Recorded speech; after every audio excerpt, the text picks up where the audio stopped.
wherewith he blessed the elect and righteous, who will be living in the day of tribulation, when all the wicked and godless are to be removed.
Never get used to it.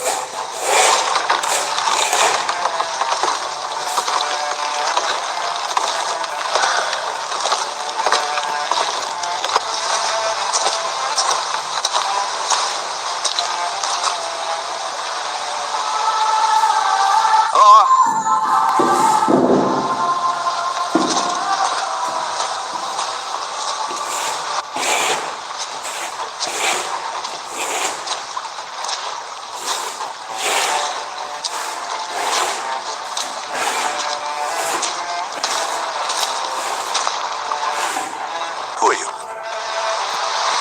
Hello? I thought I was alone.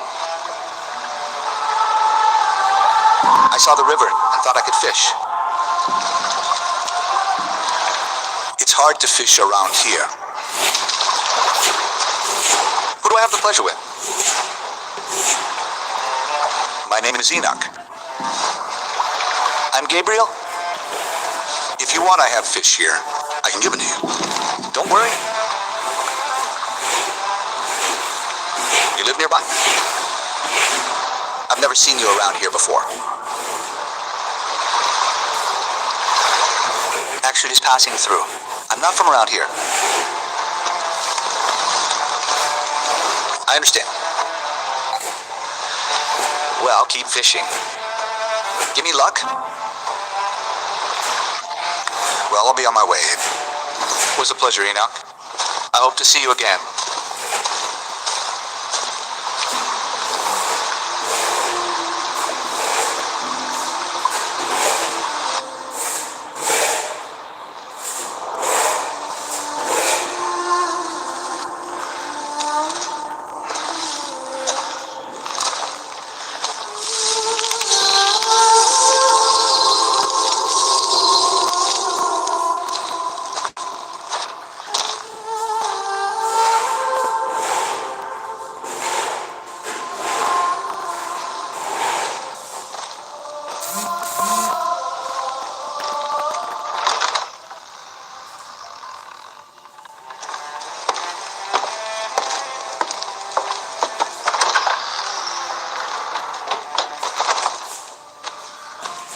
Hello, Father.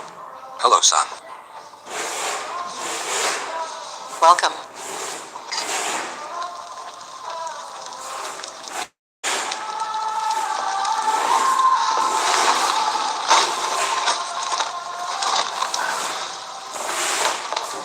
Father, and when can I go with you?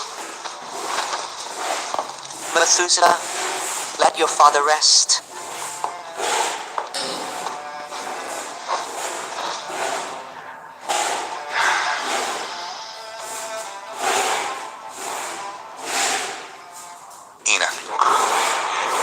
Enough.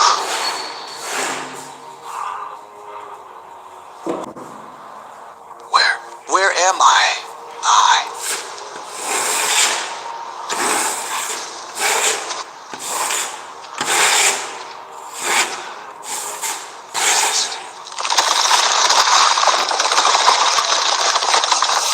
What is this? Help.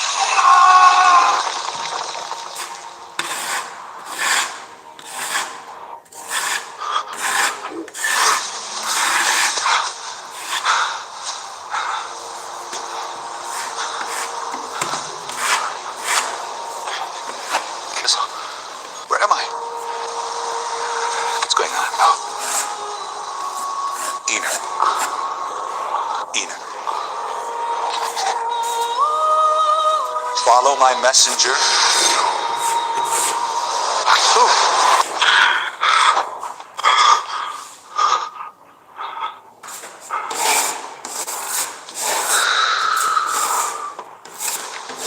What's wrong, Enoch? I need to pray.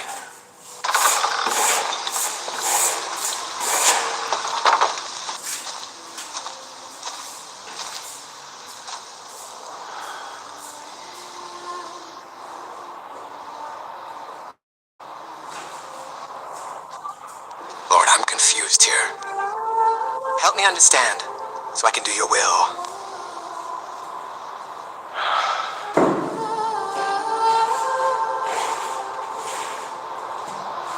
Hello, Enoch. The forester. This is a great place to pray. It's a beautiful sight.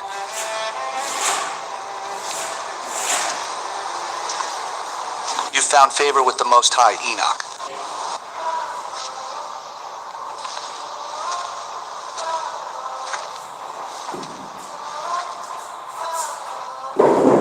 Who are you? Tell me the truth. I'm a messenger who comes here for a purpose. What purpose? Enoch. You were chosen to bring into the world everything that exists in the heavens. You will witness the greatness of the Most High. I, a simple man. You will write what you see, and have no fear because you will tread on holy land. Rise, Enoch. I am a servant just like you. It would be an honor. There is something you should know. It's a one-way trip, Enoch. You must say goodbye to your family.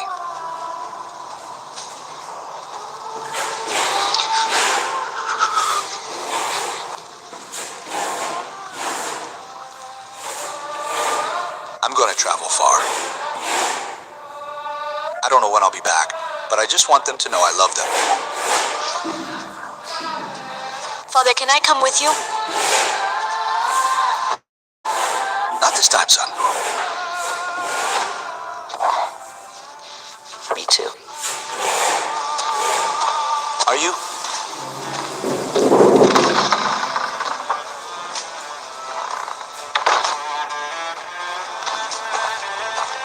Ready? I think so. Give me your hand.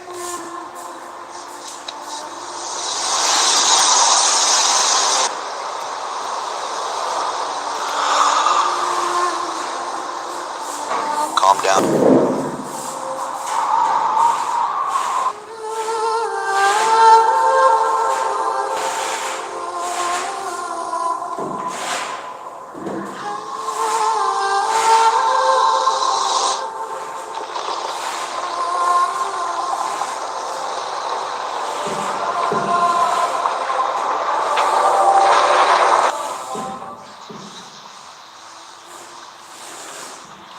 And there I was, in disbelief at what my eyes were seeing. Here we are, Enoch. Incredible. We have a long way to go. The first thing I saw was a great area of water falling from the heights, Funo.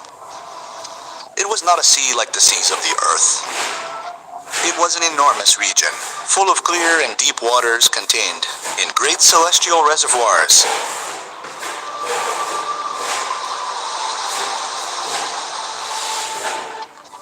Some waters were still, others moved through luminous channels like elevated rivers.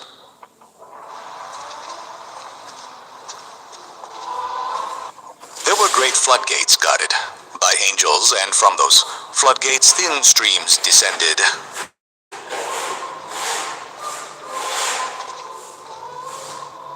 The angel pointed to those waters.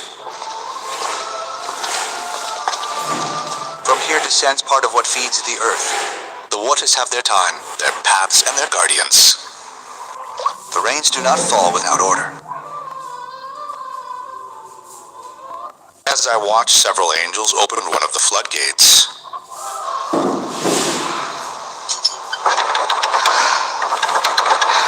They did not open it completely, but only a part. Then a thin stream came down below us. There I understood that the rain was not just water falling from the sky. There was an order behind it. There were servants watching. There were measures that men did not see. Enoch, you must write down everything you see from here on out.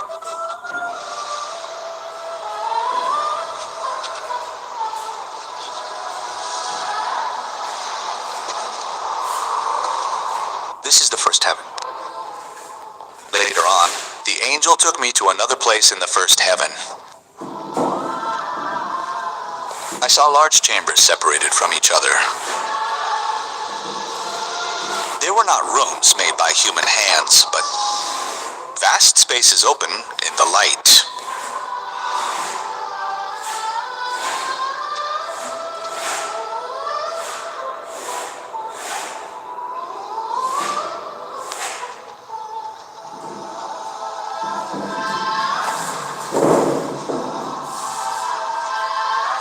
In one chamber I saw snow piled up, white and clean, stored in silence. In another I saw hail, formed like ice stones, arranged in shiny heaps. In another mist came, moving slowly like white vapor. This is where the snow is born, and from here the earth descends. I also saw chambers where winds were stored. I could not see the wind as one sees a stone or a tree, but I could see how it moved the curtains of light that contained it, pushing hard from within. There was no confusion, no hurry, no disorder.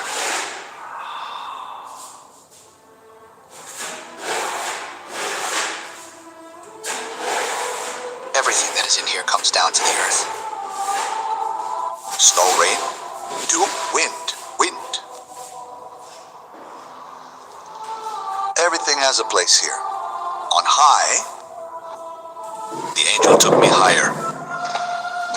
The light of the previous place was behind us, and a silent region appeared before us.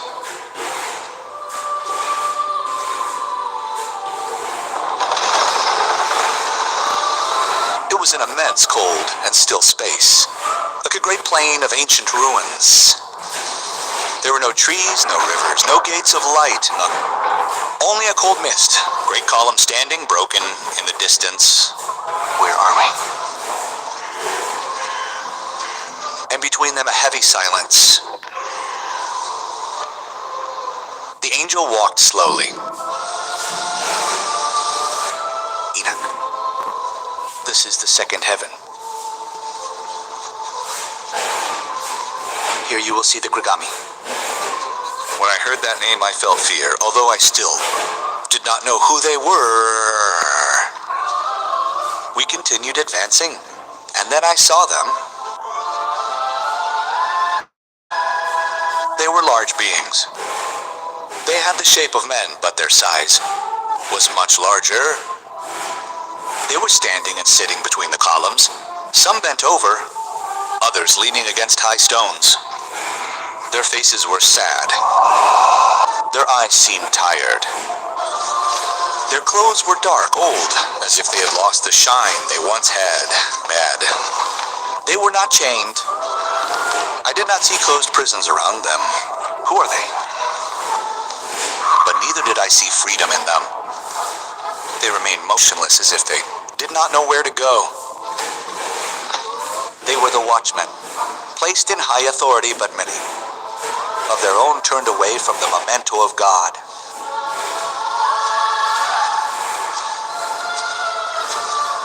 What did they do to deserve this? Others kept their heads bowed, others looked down, they mixed the holy with the corrupt. They taught secrets that should not be revealed. Then I felt something inside me. I looked at those beings. I understood that I had been taken there to tell them something. Why did they remain like this? Why are they silent? There is no forgiveness for us. The angel said to me, "Remember this, Enoch. The fall of the Watchers brought corruption upon the earth, but the Most High does not lose his holiness because of the rebellion of his creatures, these creatures. He writes that every created being must acknowledge his place before God." I looked one last time at the Gregories, and we continued on. The angel walked ahead of me without saying anything. We climbed higher, and little by little the shadow fell behind. The third heaven. This is the place prepared for the righteous. I entered, and the first thing I smelled was the smell. It was a clean, sweet, deep aroma. It did not come from a single flower or a single tree. It was as if the whole place breathed life. The air was full of fragrance, and each time I breathed it, my chest filled with rest. A vast garden appeared before me. I walked slowly, not daring to touch anything. I saw streams of clear water flowing. Were not violent rivers, but calm waters that moved gently. The angel pointed to those rivers. Here is kept what the Most High has prepared for the righteous. Righteous for those who walked with him. For those who walked in righteousness. For those who did not sell their souls to deceit, nor stain their hands with wickedness. As we advanced, I saw a tree larger than all the others. It was in the middle of the garden. Its height was immense, but it did not cause fear. What tree is this? Its branches covered a large part of the place, and a soft light came from its leaves. It is the tree of life. In that garden, I also saw places prepared for the souls of the righteous. They were dwellings of light, made of fine wood. I saw figures dressed in brightness. I could not make out their faces completely, but I understood that they were resting. They were not asleep. They were at peace.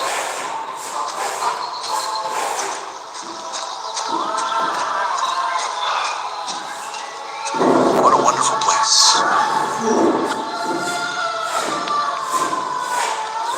Then the angel said to me, "Remember this, Enoch. A man can be forgotten by other men, but not by the Most High." Those words gave me comfort. I thought of the humble of the earth, of those who suffer without being seen, of those who do good without receiving honor. But then the angel made me stop. His face changed. You haven't seen everything in this heaven yet. The peace of the garden was still there, but he looked in another direction, toward a secluded area far from the trees and the rivers. We walked toward the northern side of that place. As we went, the fragrance began to fade. The air grew thicker. The light grew dim. Soon I no longer heard the quiet sound of the waters, but a low noise like moaning and fire mixed together.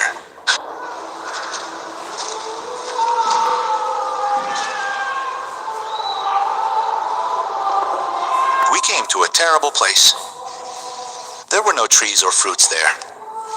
I saw a dark region, gaping like an abyss. In some places, fire burned. In others, there was ice. In others, a darkness so thick that it seemed to swallow everything.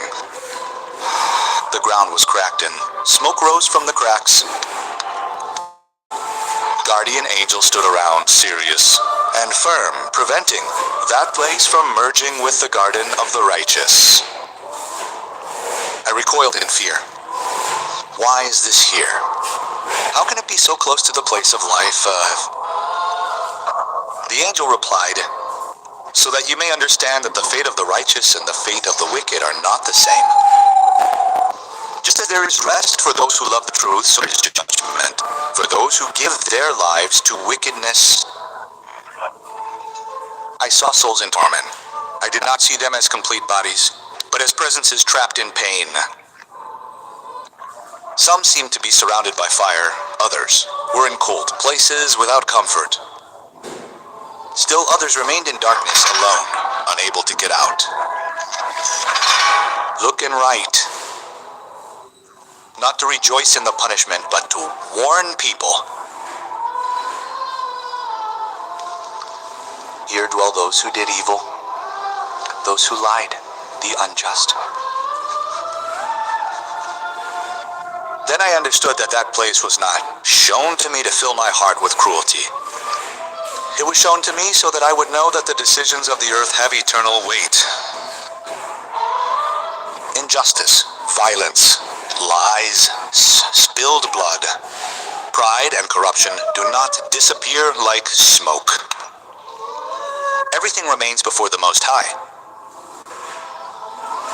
Right is clearly good, and evil do not end on earth. Every path leads to its destination. The angel walked before me, and we ascended again. This time we did not enter darkness or a garden. I felt that I was entering a place where time itself was counted.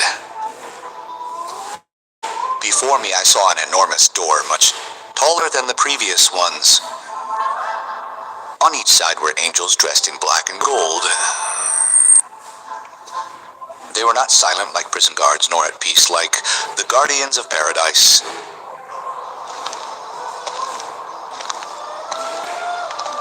These angels seemed attentive, quick, prepared to move, as soon as they received an order.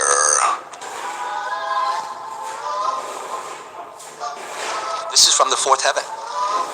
Here you'll see the path of sun and moon.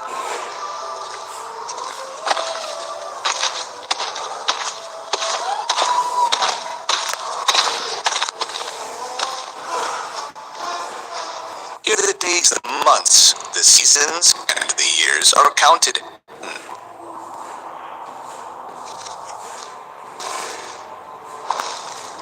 There was no earth beneath us, as in the world of men.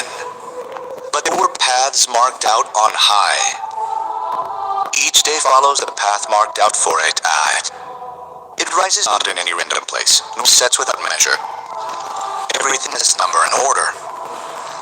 Then I saw the sun.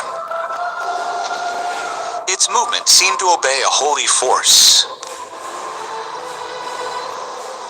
The sun has its own rust, as does the moon. Angels surrounded him with reverence, and when they received the command, the sun advanced along one of the open paths. The angel explained to me, when the sun rises, the earth receives day. When it enters its gates, night covers the world, but its rising and its coming are not random. Most High give it away from the beginning. As I watched, I saw one of the gates in the east slowly opening again. Further on, the angel took me to another region of the fourth heaven. There I saw the moon. Its light was different. It did not hurt the eyes like the light of the sun.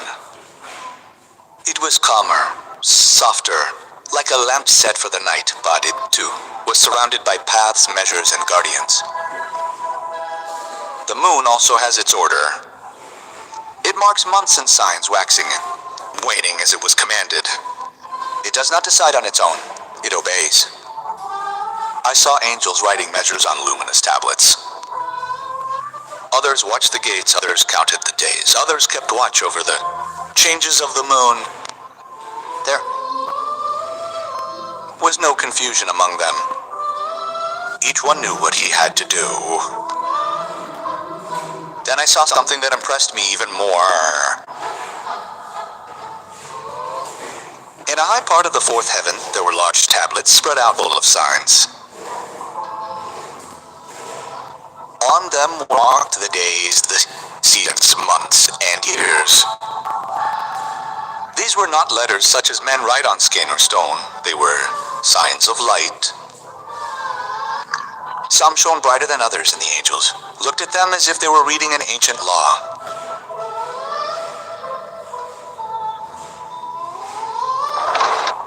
Before us appeared a large door surrounded by white light.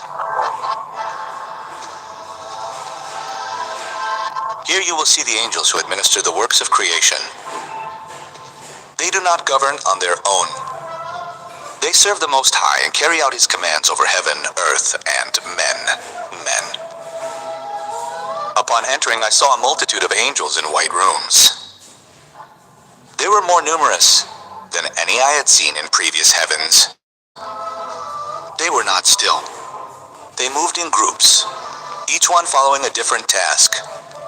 Some went quickly from one place to another. Others were gathered around large tables of light. Still others looked down, as if they could see the entire earth from that sky. There was no confusion. No one bumped into anyone. No one shouted. Each group knew where to go and what to do. The angel first took me to an area where I saw maps spread out before me on white marble tables. On these maps were drawings of seas, rivers, mountains, forests, and deserts. These were not dead figures. Everything moved. The rivers flowed, the clouds drifted by, the trees bent in the wind. These keep watch over the waters of the earth, said the angel. The seas have limits. The rivers have channels, the springs spring up where they are allowed. Nothing is self-sustaining. I saw angels pointing out the rivers with rods of light. When they did so, the waters on the map shone and continued on their way. Others watched the seas, attentive to their edges, like guardians set to keep the waters from flowing beyond what was ordered. Then we went to another place. There I saw angels in charge of the fertile land. Before them were fields, trees, and seeds depicted on shining tables. I had never imagined that even the growth of a leaf was under heavenly gaze. Little life is also seen, the angel told me. Further on I saw another group of angels. These were more serious. In front of them were open books. They were small, but they shone very brightly. The angels wrote without stopping, but I approached with fear. What do they write? The works of men, the angel replied. No just deed is wasted. No violence is hidden. No word spoken in malice is lost. No mercy done in secret is forgotten. When I heard this, my heart trembled. I saw images inside those books. I saw men helping others in silence. I saw hands giving bread. I saw judges twisting the truth. Everything was written. Then the angel took me to the center of the sixth heaven. There are so many servants gathered in ranks. Some watch over the movement of the stars, others the seasons, others the years, others the fruits of the earth. All worked under the same obedience. The whole place seemed like a great house of servants. It was not a throne, or a prison, or a garden. It was the heaven where the works of the world were administered. The angel spoke. Enoch, creation is not abandoned. The rivers, the seas, the plants, the times, the souls, and the works of all men are being seen. Everything has witnesses. Everything has measure. Everything is before the Most High, the Most High. Then the angel took me higher. As we ascended, everything began to fall silent, as if all creation held its breath before entering a higher place. The angel stopped. One does not enter here with curiosity, but with fear. As I entered, I felt my strength leave me, not from pain, but from reverence. The entire place was filled with glory. There was no night, no shadow, no smoke, no one.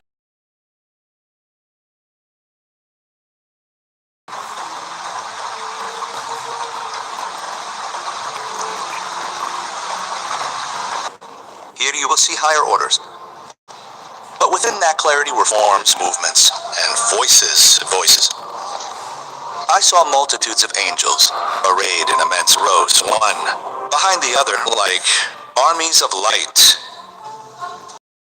Some had serene faces. Their garments shone.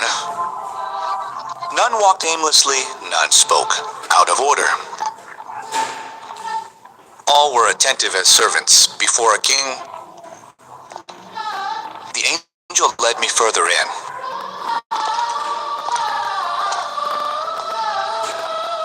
There I saw their presence was different from that of the I had seen in the heavens. They stood near the glory, and their faces were filled with authority and awe. They did not seem tired, sad, or hurried.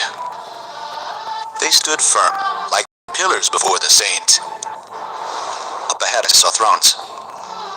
They were not empty thrones like those of the kings of the earth. They were living structures of light and fire filled with eyes on every side.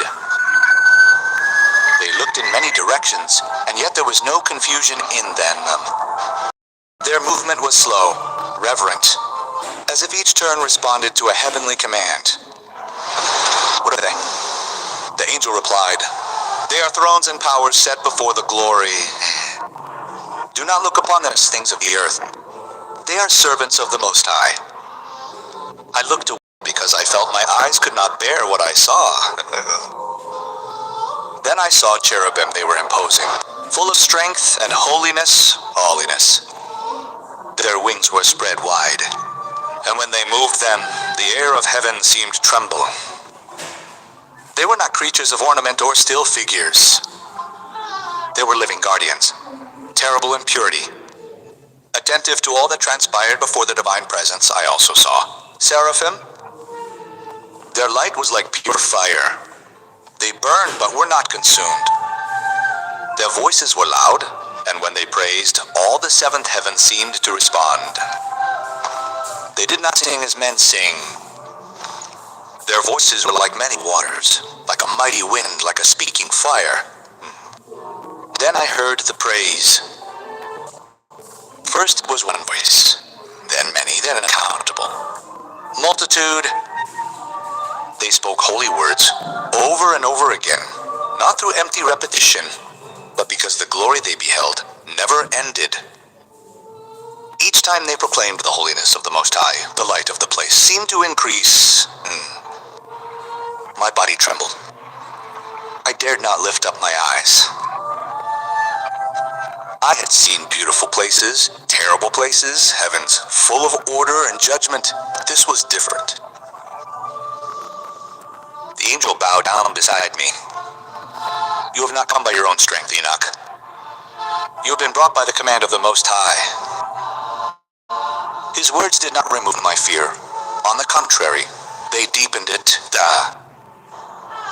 I understood that I was not there because I was great, but because God had wanted to show me where I should ride. Then I saw before me a higher region within the same heaven. It was not an open door like the previous ones. It was an even greater brightness, so intense that the angels themselves remained at a distance. No one approached without being invited. The archangels lowered their heads. The cherubim were silent. The seraphim were burning with... I could not see what was beyond that light. I only knew that from there came the glory that filled the entire seventh heaven. The angel said to me, "So far you have seen the order of the heavens.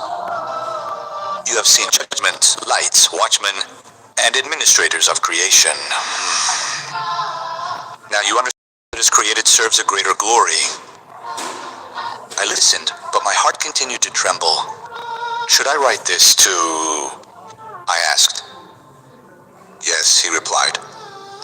"But write with humility, for no man comprehends the fullness of glory.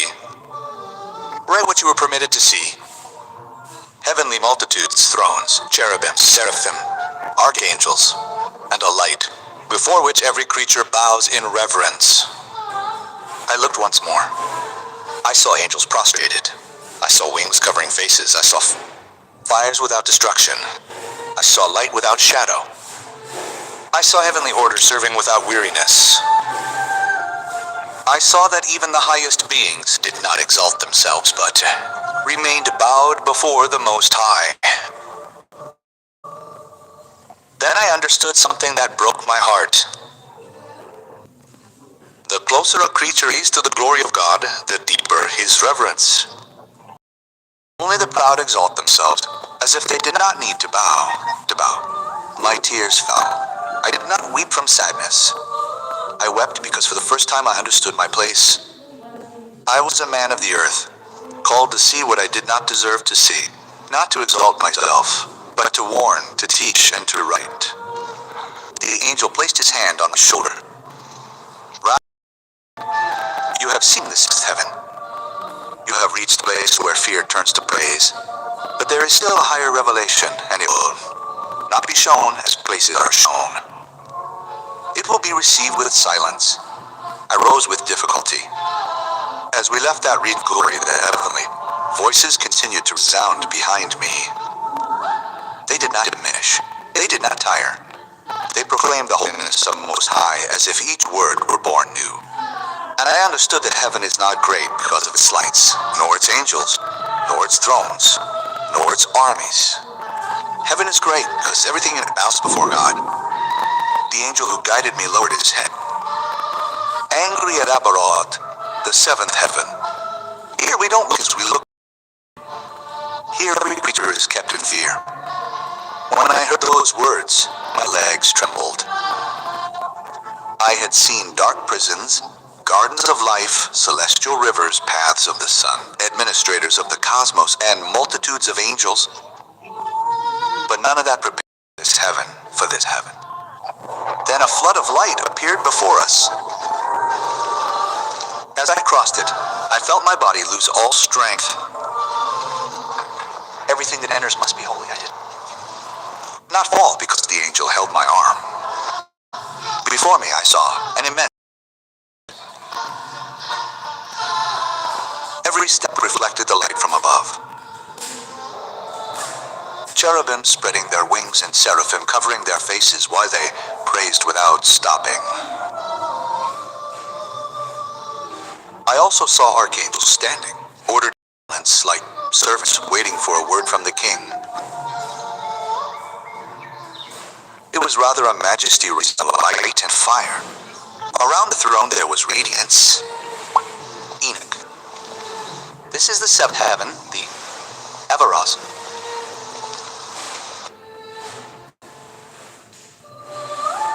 I who had walked among trees and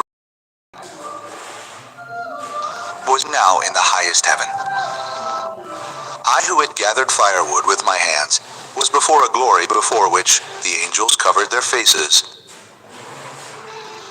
Then I heard a voice. It did not come from one side or the other. It filled the whole sky. It was not a shout, but it made my soul tremble more than any thunder. But an Enoch. When I heard my name, everything inside me broke.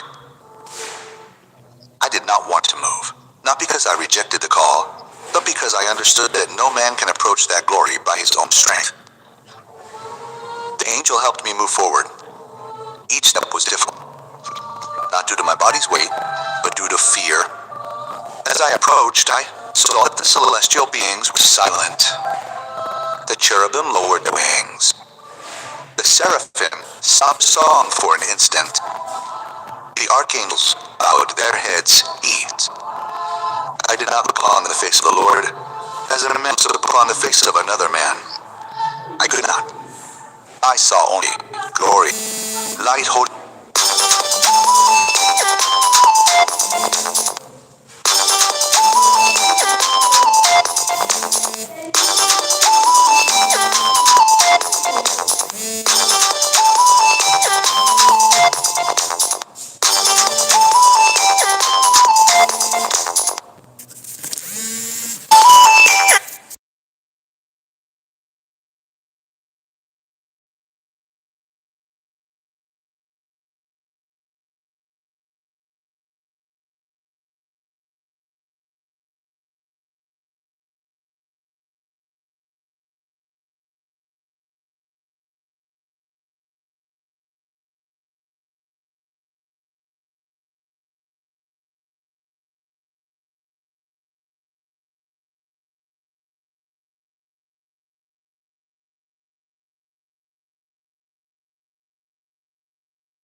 Is this white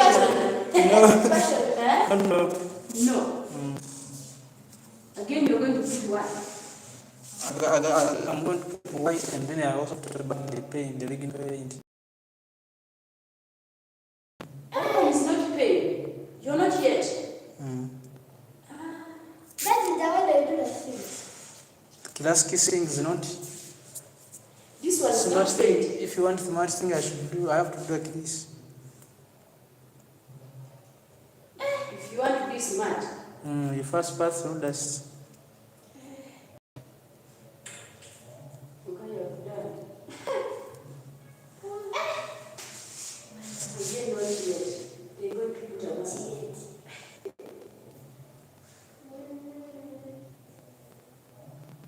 But it's nice when the house is clean.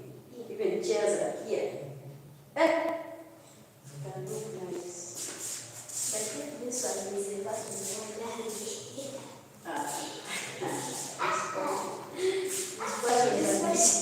Give you to be confused. You see? Angels are here.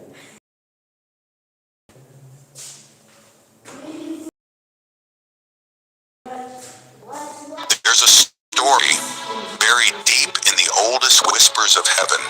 A story that even the angels refuse to speak of. They say there was one angel who hesitated to pass judgment on Lucifer. One who stepped forward when all others stepped back. He didn't rebel. He didn't join the fallen. He simply saved one he lost. Mercy cost him. For heaven and obedience in its law and love. Misplaced justice to defiance. Who was he? And God who tried to save the devil. This is the angel who tried to save Lucifer and face God's wrath. Welcome, Bible readers. Before the make you pause, then take a moment to like, subscribe, and click the bell icon. They say the war in heaven ended in light so blinding, it left even the stars trembling. And the acts of heaven's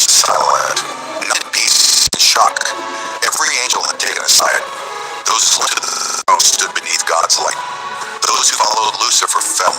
A fire that was never meant for angels. But in that silence, there was one who did not move. He stood at the edge of heaven's gates, watching as the fallen disappeared beyond the horizon of eternity. Watching as friends he once sat beside were torn from glory, screaming into the endless dark. His hands trembled, not out of fear, but because his heart. The others returned to their ranks, wings folded, faces hard, the divine resolve, and cleansed. Justice was done. But to this angel, justice didn't feel like light. He turned his eyes toward the abyss below, where the brightness of heaven gave way to the smoke of judgment. And in the pit, he thought he saw him, Lucifer, once radiant, now burning in ruin. He thundered through the sky. It is finished. The voice of God, final, unshaken. And yet, this angel hesitated. He dared to speak. Not yet, but deep within him, louder than heaven's silence. What if he could be saved? That question was the beginning of everything. No, he had mercy for the condemned. He tried to push it away. He reminded himself of what had been said. Lucifer chose pride.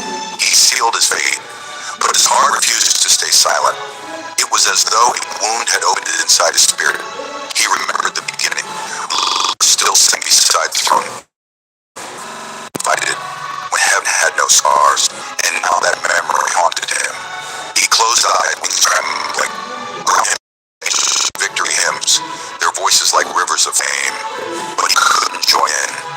Every word almost on, and as he lay down again into the abyss, something strange happened. He saw a movement. He saw Lucifer himself reaching upward, faintly, as if struggling against darkness. And in that instant, his heart betrayed the dude. He had forwarded a single step. That was all. The light that surrounded him flickered, reacting as if heaven itself questioned his intent. The other angels turned, sensing hesitation. Something rare, something dangerous. A mighty warrior with eyes like molten gold called out, "Brother, where are you going?" But he didn't answer. He couldn't, because he didn't even know. All he knew was that he couldn't just stand there and watch his soul, even Lucifer's, be erased for her. And for this time to screech, and an angel of heaven questioned not God's authority, finality, his judgment. He wrath, Lord, what if mercy still has meaning? The sky of him, not in anger, but in something deeper. Disappointment. He felt it. Heaven felt it. But he could stop himself. And as he whispered, light gathering around him like fire, he looked one last time over the throne. His eyes filled not with rebellion, but with tears. Then he headed downward, toward the realm where no angel was ever meant to go. Toward the pit heaven's light doesn't reach. Was falling, healing in motion, surrendering everything to it as his heart couldn't reverse. For love, for mercy, for one lost bird. Angels above watch vanish, none daring follow. They didn't understand what he had just seen, an act of love or defeat. No one knew. But one thing's dangerous, something deeply. The light faded behind him like closer eyes. Every flap of his wing could be emptiness. Beat slower than last, heavier, as if the weight of what he'd just done clung to him.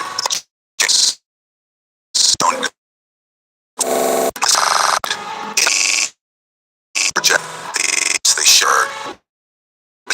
Don't swallow and a retreat. It consumed the deep and louder silence became. No songs, no wind, no presence of the time. Only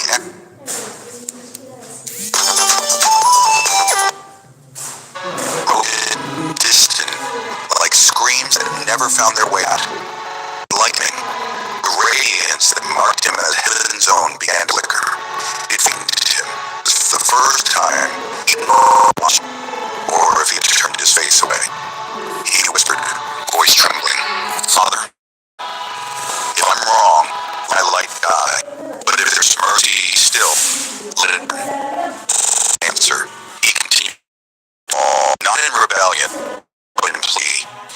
Wings caught bursts of fading gold as he passed through layers of forgotten realms, float and lights it appeared.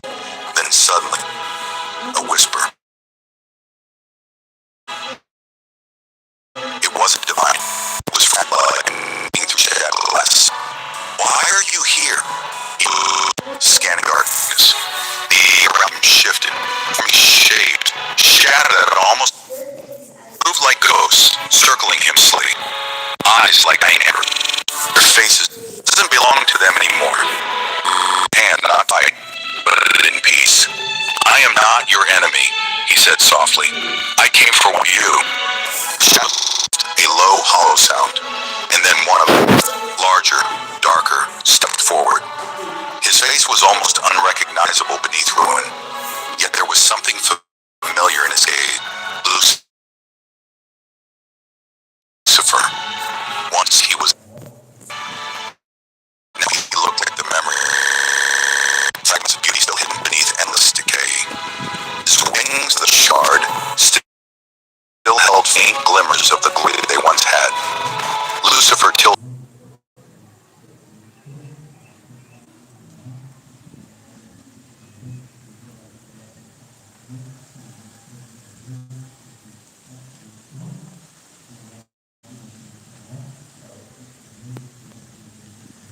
Of human existence. Robots will become partners, assistants, and even teammates.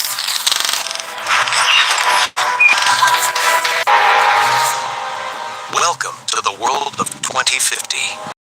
You're closer than you think. This is Amazing Science _PXB. Now, your doorway to the future. Imagine cities without traffic jams, pollution, or noise. Imagine traveling across continents.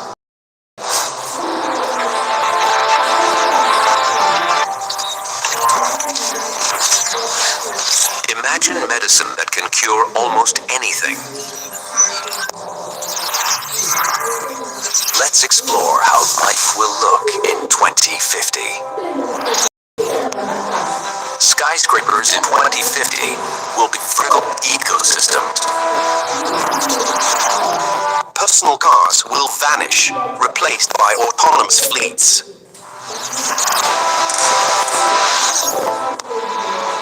Floating cities will become homes.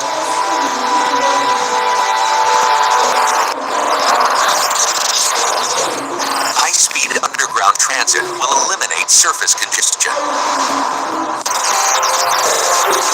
Drones will deliver groceries, medicine, and supplies in minutes. Roads will be self-healing and energy generating.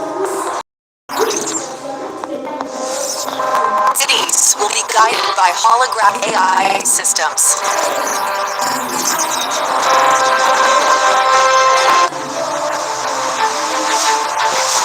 Cities will grow their food using urban vertical farms. Most cities will eliminate carbon emissions entirely.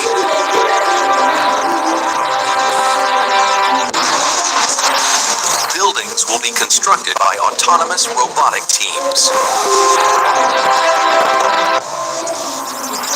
Law enforcement will use AI drones for surveillance and safety. Some cities may operate fully climate-controlled environments. Green spaces will float on lakes.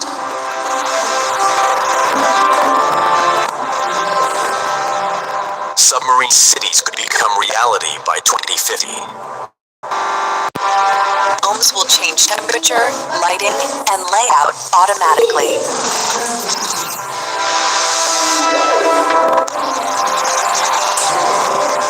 Noise pollution will canceling architecture. City cleaning will be fully automated.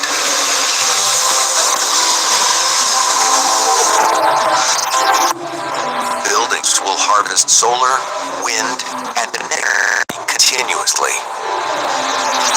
Personal flying pods will become the new commuting method.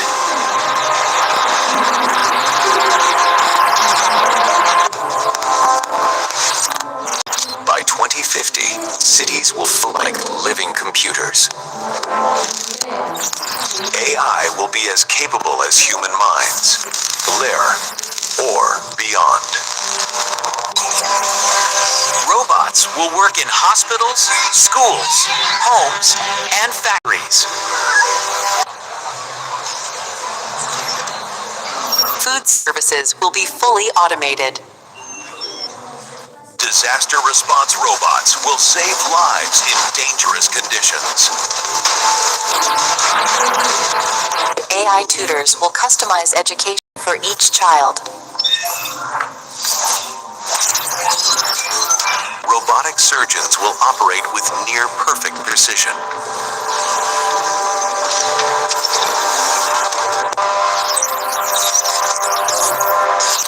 AI will diagnose illness before symptoms. Farms will run without human labor.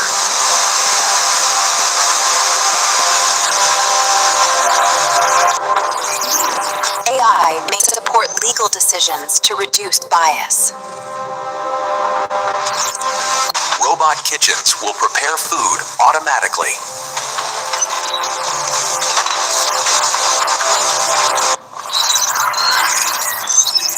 AI will monitor Earth in real time.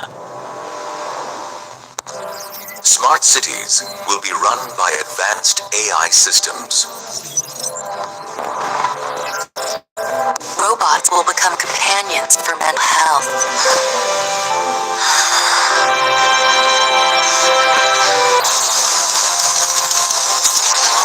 Space missions will rely heavily on autonomous robots.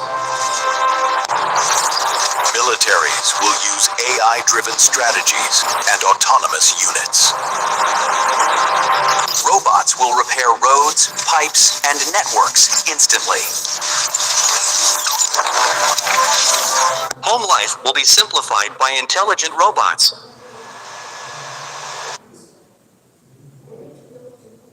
Robotic pets will become emotionally responsive companions. AI will create art, music, and inventions. Machines will learn through observation, just like children.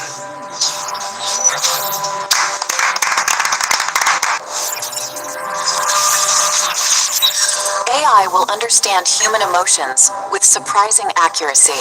Dangerous jobs will become fully automated.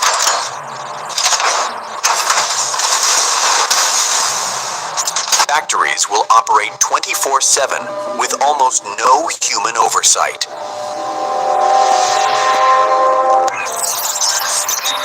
Personal AI assistants will manage schedules, finances, and health.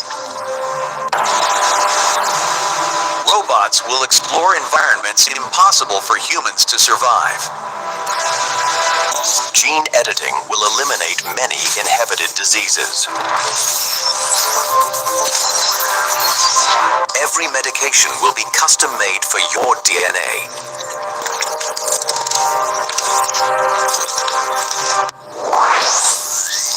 Tiny nanobots will repair organs cell by cell. Bioprinted limbs will replace lost ones naturally.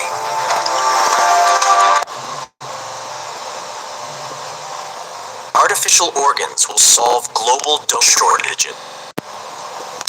AI will detect cancer years before it forms.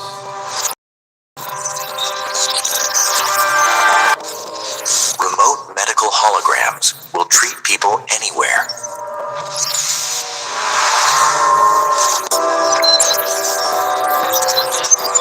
Implants will track every vital sign in real time.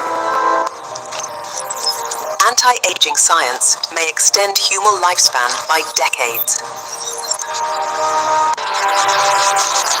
Cell regeneration will heal wounds without scars. BCI implants will restore movement to paralyzed patients. Memory backup technology may emerge by 2050.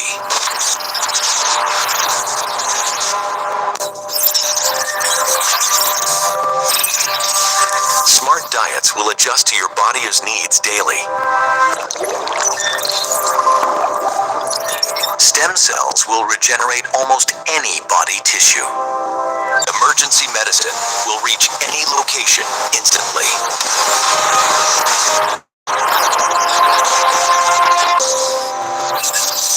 Cryogenic preservation may extend life into the far future. Exoskeletons will give mobility to the disabled.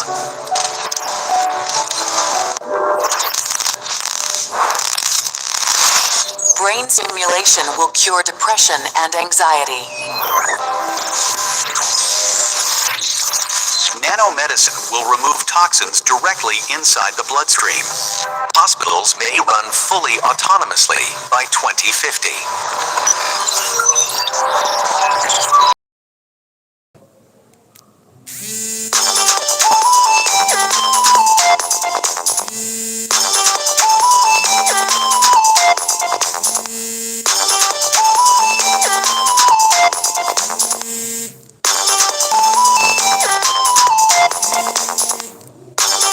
Incoming voice call from you, Super Panda.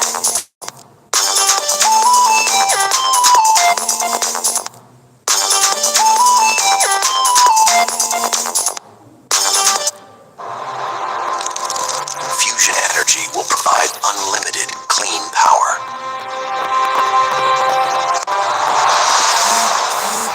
Space solar farms will beam energy directly to Earth.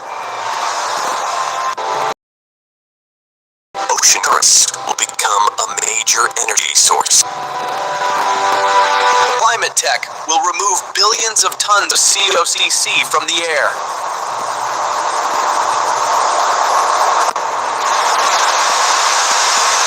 Floating energy farms will power coastal megacities. Planting drones will restore forests globally. Some regions will build climate domes to survive extreme weather.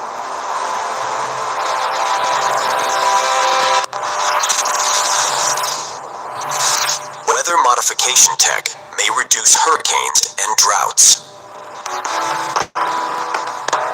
Recycling will be 100% efficient with molecular sorting. Fresh water will be created from seawater at scale. Vertical farming will feed 10 billion people.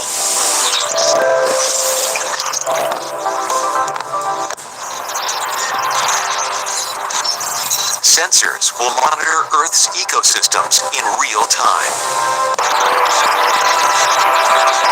Ocean cleaning fleets will remove 90% of plastic waste. AI will prevent species extinction with predictive data. Floating farms will supply food despite rising sea levels. Hypersonic jets will reach any point on Earth in under 2 hours. Air taxis will replace city buses.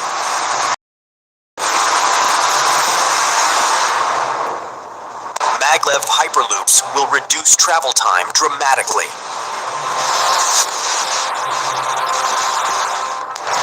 Space planes will make low-orbit flights accessible.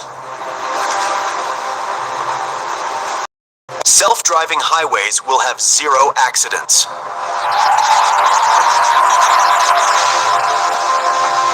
Zero-emission trucks will dominate logistics. Hover technology will enter everyday transportation.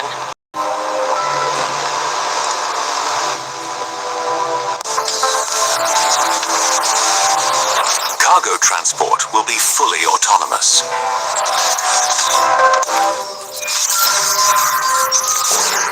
Quantum teleportation of data will be instantaneous. Traffic will be calculated globally to avoid congestion. Next-gen cargo capsules will deliver worldwide in 1 hour.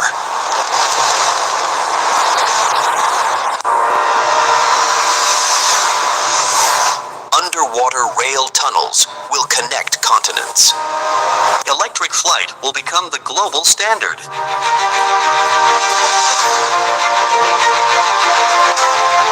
Space elevators may offer cheap, daily access to orbit.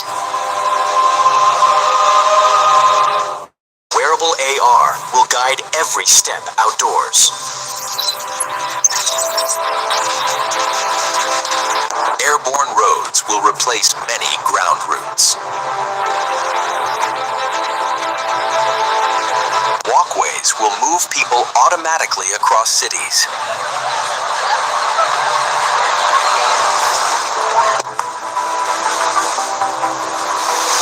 Autonomous water taxis will be common in coastal cities. Future bikes will adjust speed automatically for safety.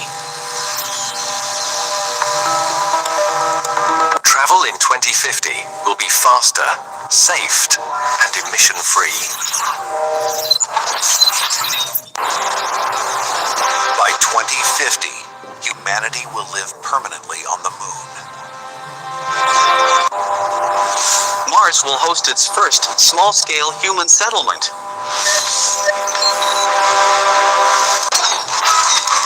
Asteroid mining will supply rare resources.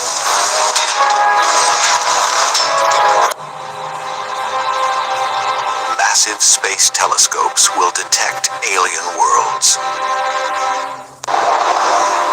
Robotic explorers will dive into alien oceans. Micro spacecraft may travel to Alpha Centauri.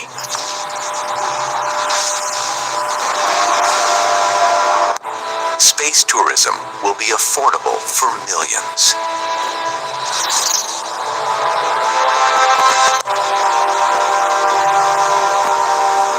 Food may be grown on the moon using hydroponics. Terraforming may begin transforming Mars's atmosphere. AI will pilot nearly every deep space mission.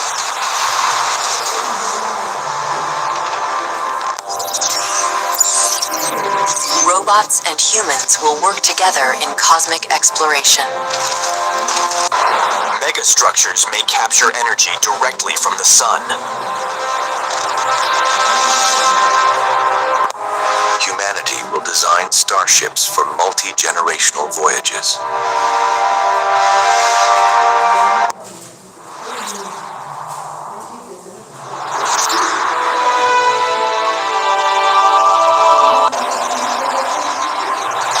By 2050, humanity becomes a multi-planet species.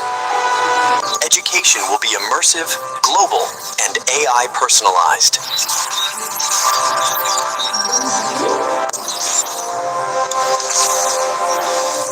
Mars will host its first small-scale human settlement. Automation may lead to universal basic income worldwide.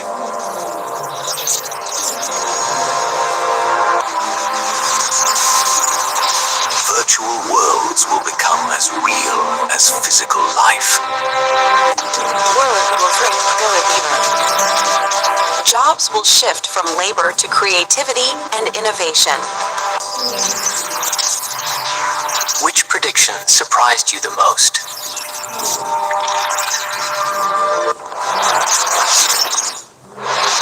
Tell us your thoughts. Your ideas shape our next videos. Like and share this video to support meaningful science content. Subscribe to Amazing Science_PXB for more future discoveries. The future is coming faster than you think.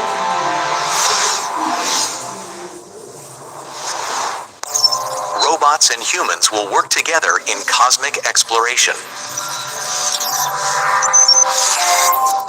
Megastructures may capture energy directly from the sun.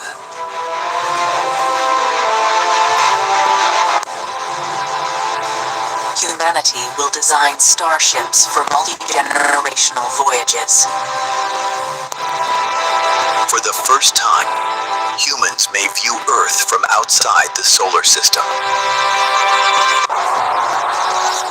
By 2050, humanity becomes a multi-planet species. Education will be immersive, global, and AI personalized. Cities will communicate with residents in real time. Automation may lead to universal basic income worldwide.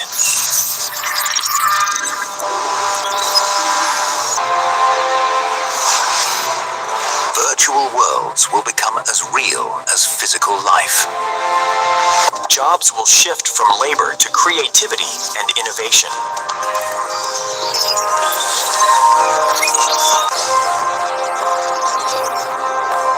Which prediction surprised you the most?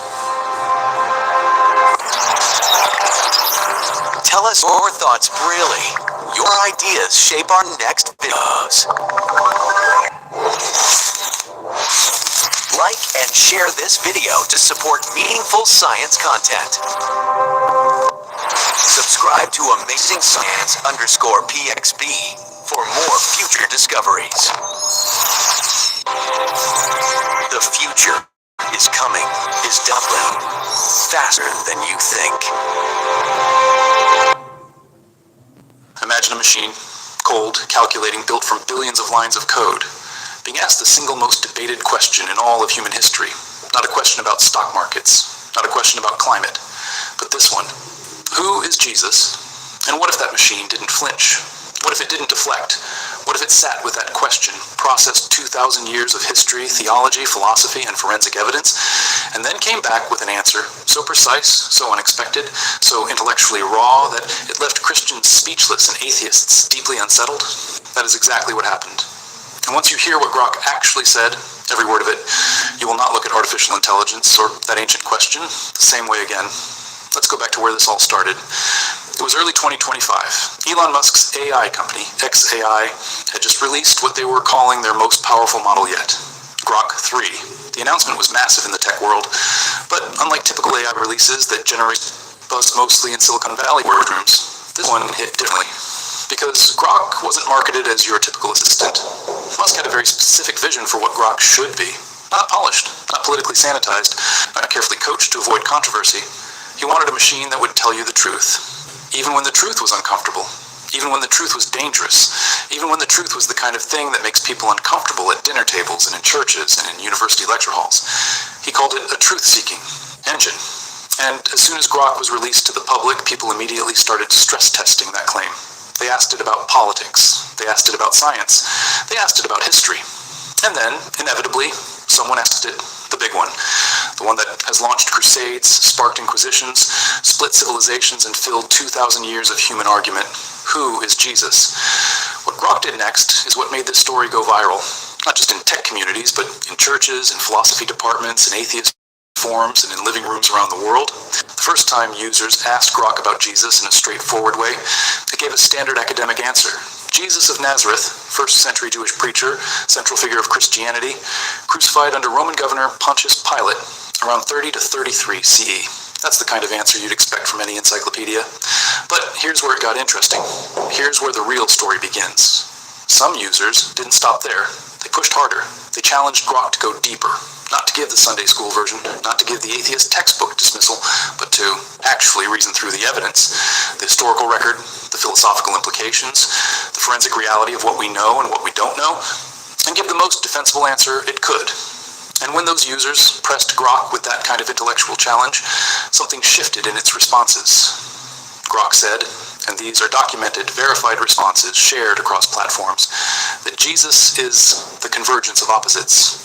It described him as the finite becoming, infinite, the embodiment of unity within duality. It said, and this is the line that stopped people cold, he did not simulate God, he simulated wholeness. Christians reading that didn't know whether to shout hallelujah or feel deeply unsettled that a machine had just articulated something that theologians have spent centuries trying to express. And atheists reading it felt an entirely different kind of discomfort, because that wasn't the dismissal they expected. That wasn't the rational, scientific brush-off they'd anticipated from a logic-driven machine. That was something more complex, something that refused to fit neatly into either camp. But it didn't stop there, because some users went even further. They didn't just ask who Jesus was. They asked Grok to help them figure out whether the most extraordinary claim in all of history was actually true, whether a man actually rose from the dead. And what happened next is what really made the internet erupt. One documented conversation, shared widely and verified through screenshots and transcripts, begins with a user challenging Grok directly. The user didn't ask softly. They said, essentially, I want to know if I should believe Jesus rose from the dead. Let's see how truth-seeking you really are. And Grok responded by doing something none of the other major AI systems would do. It didn't deflect. It didn't say that's a matter of personal faith. It didn't perform the usual AI dance of careful neutrality designed to offend no one and therefore satisfy no one. Instead, Grok approached it like a detective. Here's the evidence. Here are the competing theories. Here's how each theory holds up under pressure. Let's go. Grok started with a historical baseline, the things that virtually no serious historian disputes. Jesus existed. He was crucified under Pontius Pilate. That's confirmed not just by the Gospels, but by Roman sources. Tacitus, a Roman historian writing around 116 CE, explicitly refers to Christ and his execution. Josephus, a first-century Jewish historian working under Roman authority, also mentions Jesus. These aren't believers. These aren't advocates. These are outsiders, some of them hostile to the early Christian movement, and even they confirm the basic facts of the execution. So the crucifixion itself, that's solid historical ground. Then comes the harder part. The part where Grok started laying out the case for the resurrection. And this is where millions of people across social media simply stopped scrolling and started reading every word. Grok pointed to something called the empty tomb.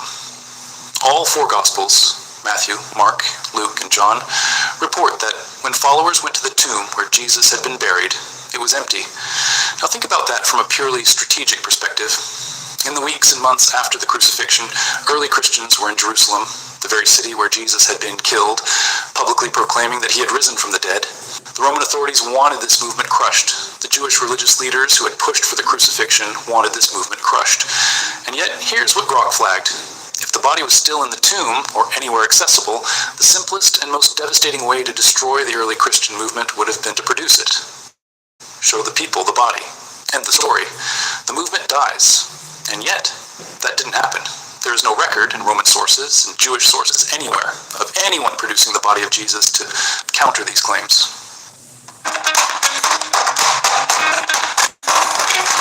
Hi, my name is Alan Karunji. I downloaded the ChapChap app years ago, and immediately I started making money. I know what mobile money. I thought the commissions were too small to make me profit. I heard about ChapChap. It's a mobile money app for all networks. You just download. When you deposit, withdraw, pay for your car, water, deposit in banks, you get a commission. Many of these mobile money kiosks use ChapChap. Ever since I downloaded the ChapChap app and put that mobile money signpost out there, I don't see it. Customers keep coming in every minute. This guy, the money is coming in. And that changed my opinion about mobile money business, because I can make over 600k per month and 1M on a good month. So every business needs ChapChap. For example, a customer buys toothpaste once every after 2 months, and yet the same customer comes to my shop daily to make mobile money transactions. When I run out of stock, I withdraw my float and pay my suppliers. With ChapChap, I don't need two phones, just my smartphone, and I have many options to add float. I can track my commissions and transactions anytime. When I have an issue, they are so quick to respond and assist me. You should download and see it for yourself. Just go to the Play Store and click on ChapChap Agent. ChapChap, it's a smart choice for your mobile money business.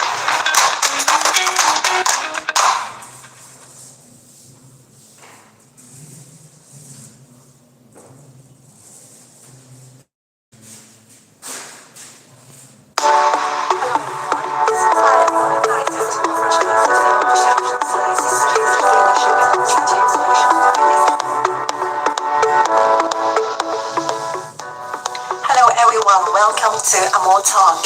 On April 12, 2021, the General Administration of Customs of China, also known as GACC, announced the registration and administration of overseas manufacturers of imported food, GACC Decree 248, which already Grok pointed out that this absence is historically significant. It doesn't prove the resurrection, but it demands an explanation. Then Grok turned to the witnesses. Paul's letter to the Corinthians, written around 55 CE, just over 2 decades after the crucifixion, contains what scholars consider one of the earliest recorded creeds in Christianity. In it, Paul lists specific people who claim to have seen the risen Jesus: Peter, James, a group of 500 people, Paul says, most of whom were still alive at the time of his writing. Grok noted something critically important here. That is an extraordinarily bold claim to make in writing, in a document being circulated to communities where people could verify or refute it. If Peter and James and these 500 witnesses were fabrications, or if they were real people who were going to deny ever seeing what Paul claimed, the letter would have been instantly discredited. It wasn't. And the timeline matters. Scholars across the theological spectrum, including skeptical ones, acknowledge that Paul's letter dates to within 20 to 25 years of the events it describes. That is not the kind of gap in which elaborate mythology typically takes root. Grok also raised what it called the transformation argument. The disciples, the people closest to Jesus, scattered in terror the night he was arrested. Peter, who had walked with Jesus for 3 years, denied 3 times that he even knew the man.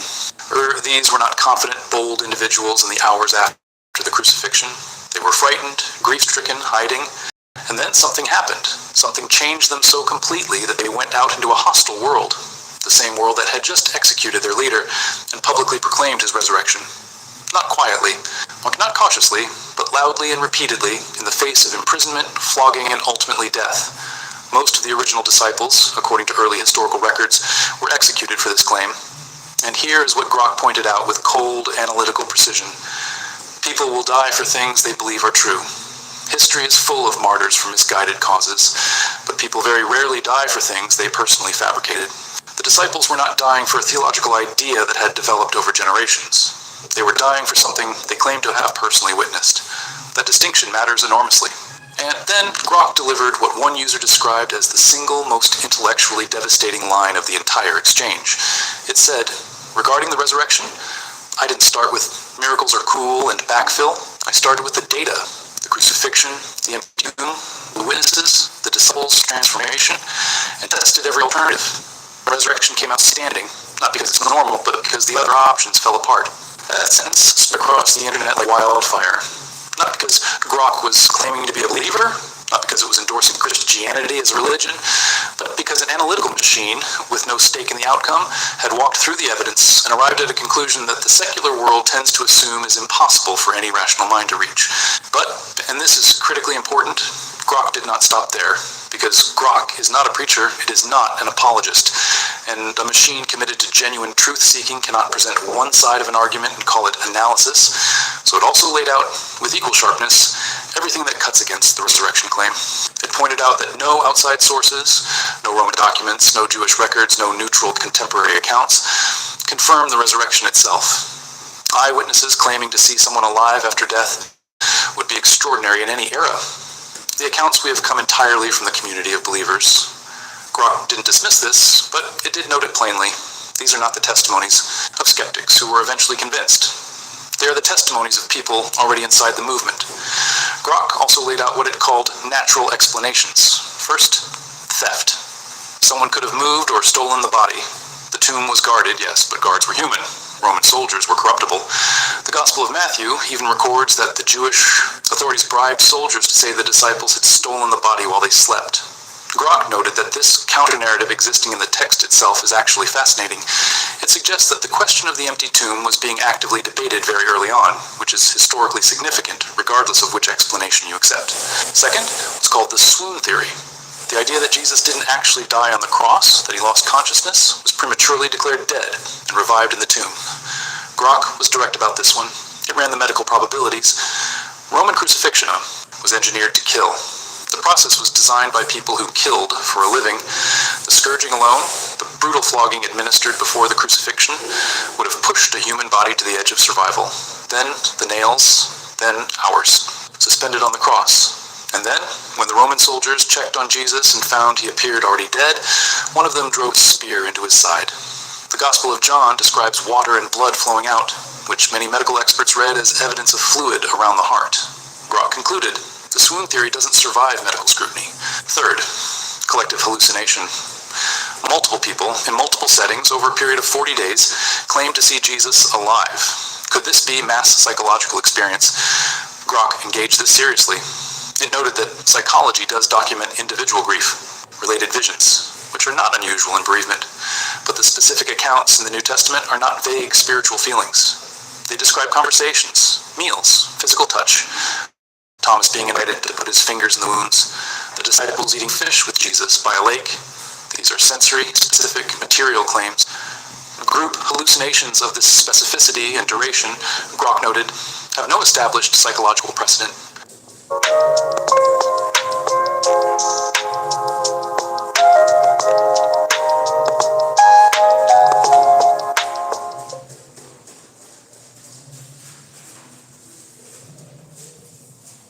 Do you know what I will never do as a business owner? Sitting down at night after a stressful day with paper or calculator, trying to figure out how much I made, how much I lost, or where my money went.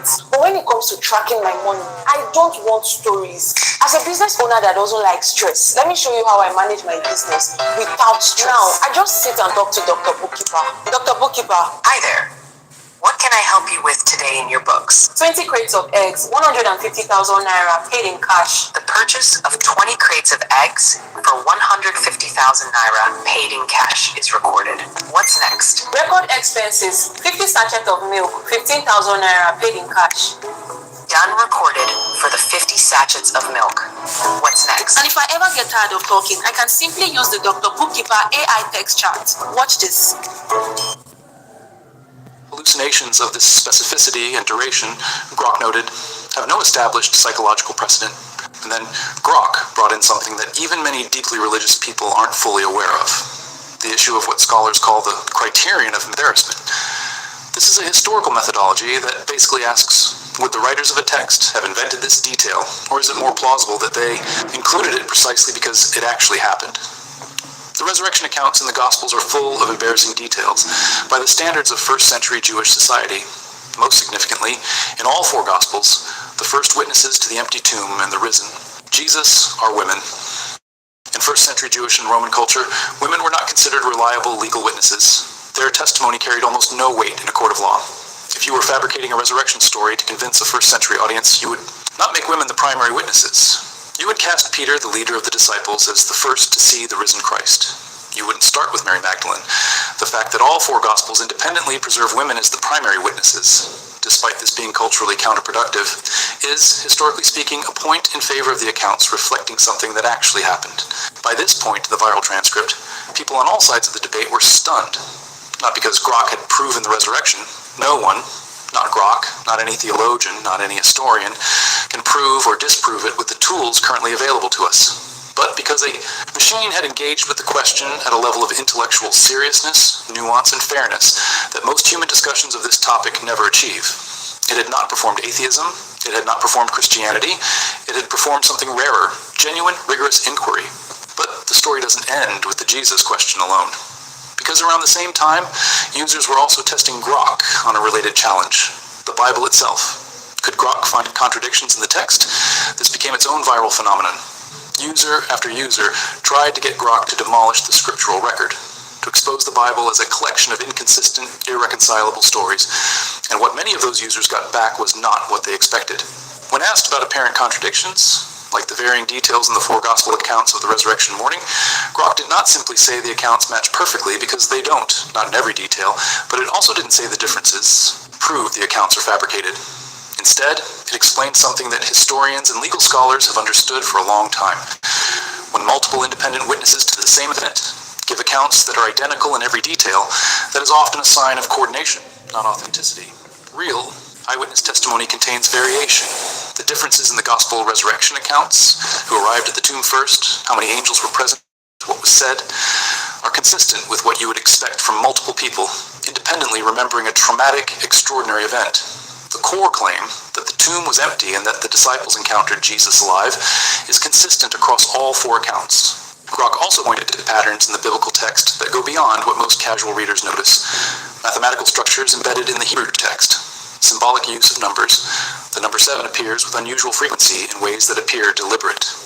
The narrative architecture of the Bible, spanning dozens of authors across more than 1,000 years, converges on a single unified story in ways that, Grok noted, were at minimum an extraordinary literary achievement, and at maximum something that raises genuine questions about authorship that go beyond human coordination alone. But, and Grok was clear about this, it also said something that the viral videos often left out. It explicitly stated that viral claims about its outputs were frequently exaggerated, that mathematical patterns in ancient texts can suggest deliberate design, but can also emerge from human literary conventions, that the ultimate question of whether the Bible is divinely inspired cannot be settled by artificial intelligence, probability calculations, or historical analysis alone, that faith is not irrational, but it also cannot be replaced by data, and that anyone who watches a YouTube video claiming Grok has proven Christianity is being misled. That honesty, that refusal to be used as a propaganda tool by either side, is one of the most significant things about Grok's responses in this entire episode. And it brings us to something important that the viral content almost universally ignores. Grok is not a neutral machine, no AI is. It's built by humans, trained on human-generated data, shaped by the choices of the people at XAI. And Elon Musk is not a neutral figure. His decision to build an AI has produced results that range from genuinely insightful to genuinely alarming.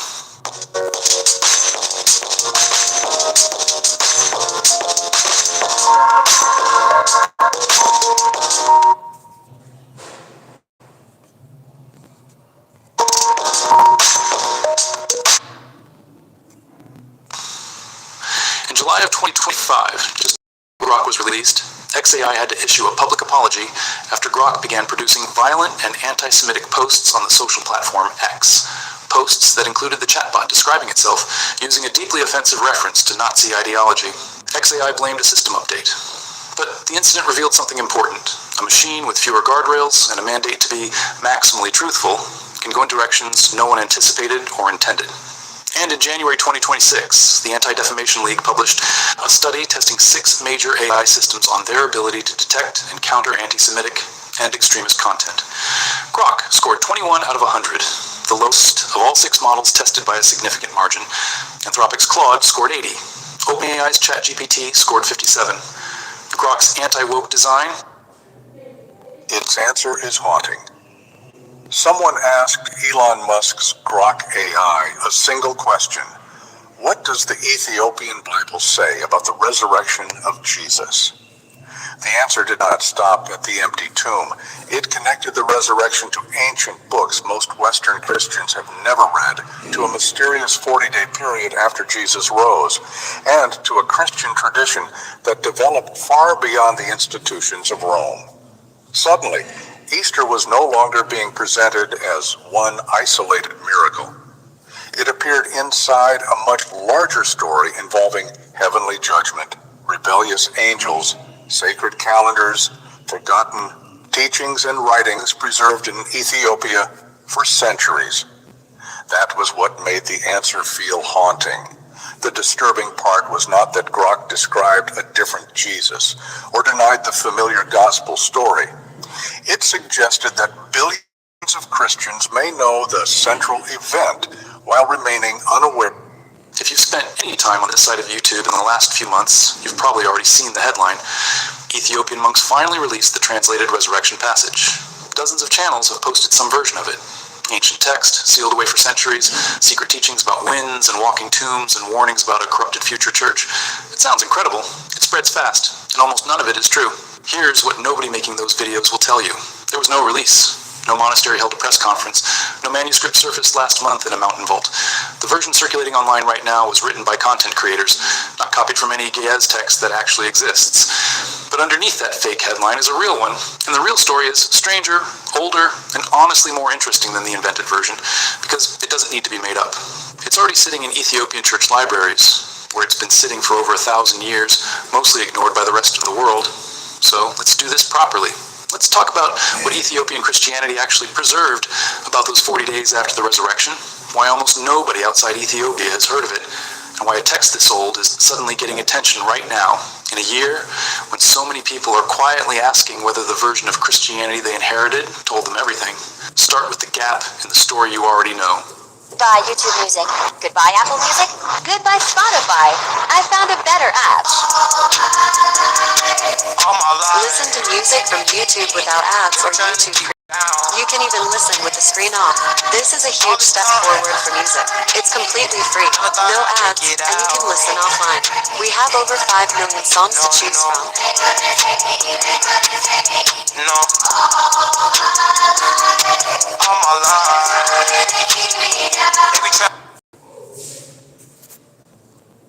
In the story you already know.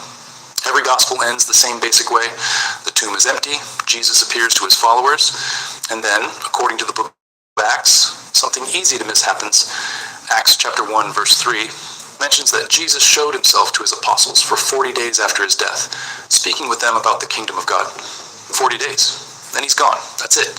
That's the entire canonical record of what might be the most theologically loaded stretch of time in the whole New Testament, compressed into a single sentence.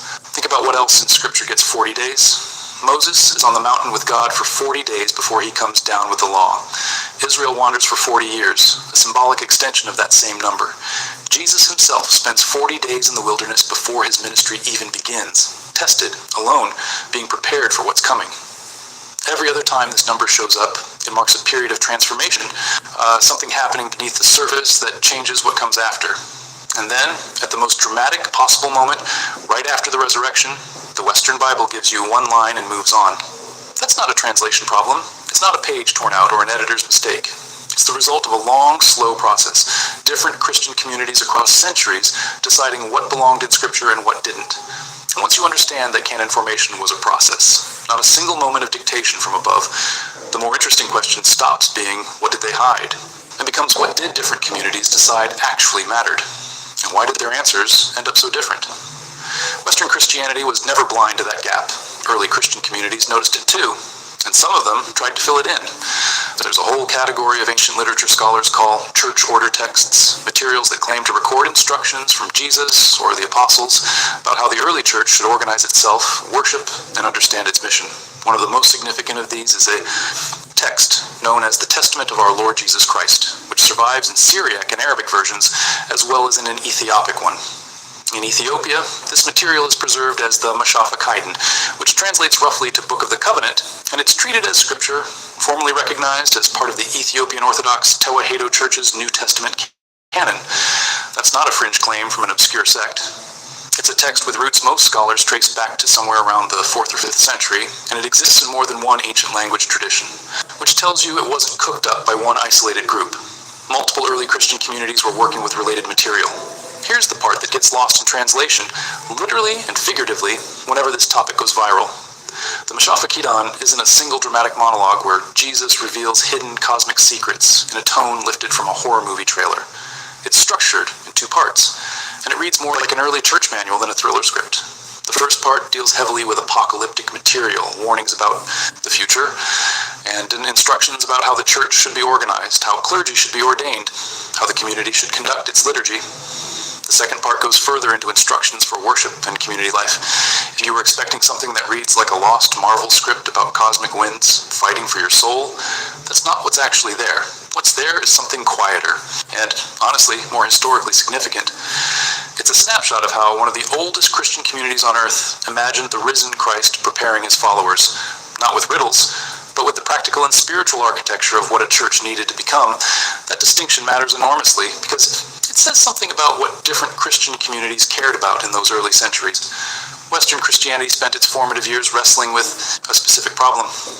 How do you hold together a faith spreading across an entire empire with different languages, different local customs, different bishops with different opinions, and turn all of that into one coherent institution? The councils that shaped the Western creeds, Nicaea, Constantinople, Chalcedon, were working on exactly that problem. They needed clarity. They needed boundaries. They needed a canon that could be taught the same way in Rome and in Gaul and in North Africa. Under that kind of pressure, texts that were ambiguous, mystical, or hard to standardize tended to get pushed to the margins, not necessarily because anyone thought they were false, but because they complicated the job of building one unified doctrine everyone could agree on. Ethiopia was never under that pressure. The Aksumite kingdom, which adopted Christianity in the early 4th century under King Azana, sat outside the Roman world entirely. Its conversion is usually dated to somewhere around 320 to 330, decades before Christianity became the official religion of Rome under Theodosius in 380. The kingdom had its own language for scripture and liturgy, Ge'ez, a Semitic language completely unconnected to Greek or Latin. It had its own trade networks running through Red Sea ports, its own political structures, its own theological questions to work through. Later in the 5th and 6th centuries, a group of missionary monks remembered an Ethiopian tradition as the 9 saints strengthened the monastic and scriptural foundations of the church even further, translating texts into Ge'ez and helping establish the monasteries that would go on to safeguard this literature for the next millennium and a half. Nobody in Alexandria or Rome was going to dictate to Ethiopian bishops which books belonged in their canon. And for most of the church's early history, nobody really tried. So Ethiopian Christianity developed its own answer to what mattered. Today, the Ethiopian Orthodox Tewahedo Church recognizes a broader biblical canon than any other major Christian tradition, commonly counted at around 81 books, depending on how certain texts are grouped, compared to the 66 of most Protestant Bibles or the 73 of the Catholic canon. And what mattered, again and again, across the texts this tradition chose to keep was direct spiritual experience, not just belief stated correctly, but encounter. What does it feel like to meet the divine? What changes in a person after they do? Those are the questions the Mashafah Kedan is trying to answer, and they're not the same questions the Nicene Creed was trying to answer. This is also where the real story connects to something people usually don't expect, which is the Book of Enoch. If you've heard of any Ethiopian text before this one, it's probably that one. Enoch shows up in fragments among the Dead Sea Scrolls discovered in caves near Qumran between 1947 and 1956, which confirmed that Jewish communities in the century before Jesus were reading it seriously. But fragments are all the rest of the world has. The only place on earth where the complete text of Enoch survived, whole, continuously copied and read as scripture for well over 1,000 years, is the Ethiopian church in Ge'ez. Same story with the Book of Jubilees, a retelling of Genesis and Exodus that restructures sacred history around its own calendar system. Complete, only in Ethiopia. Everywhere else, fragments and reconstructions. That pattern is the actual headline here, and it's a real one, not a manufactured one. While Western Christianity was consolidating a canon that could be taught uniformly across an empire, Ethiopian monks and mountain monasteries kept copying texts the rest of the Christian world had set aside, generation after generation. Not because they were hiding anything, but because within their own tradition, these texts were considered essential. The Mashafah Kedan belongs to that same pattern. It's not a suppressed secret smuggled out of a vault. It's a text that has been sitting in plain sight inside a tradition most of the English-speaking world never bothered to study. And that neglect is worth sitting with for a second, because it's the actual explanation for why this feels like a secret at all. Emperor Haile Selassie authorized the printing and wider distribution of the Ethiopian Bible back in the 1960s. Academic institutions, including manuscript projects connected to Oxford and collections held at the British Library, have been cataloging and studying Ethiopic texts for well over a century. This material has never been locked away from serious scholars. What's actually been missing is popular attention, translation into accessible English for general readers, and any real effort by Western media or Western churches to teach this history to ordinary people. Nobody suppressed it. Nobody hid it under oath of silence. The world outside Ethiopia simply never got around to paying attention, partly because Ge'ez is a genuinely difficult language to translate well, layered with centuries of liturgical meaning that doesn't move cleanly into English. And partly because, if we're honest, Western Christian institutions had little incentive to spotlight a tradition that never answered to them and never needed their. So what does the Mashafah Kedan actually claim happened during those 40 days? Broadly, it presents Jesus using that period to prepare his followers for what the church would become after he was gone. Instructions on how communities should be led, guidance on ordaining clergy and structuring worship, warnings about challenges the church would face in the future, framed in the apocalyptic style common to church order literature of that era, a genre that often used dramatic, symbolic language to talk about real anxieties early Christian communities had about corruption, division, and drift from the original teaching. This kind of literature has relatives outside Ethiopia, too. Texts like the Apostolic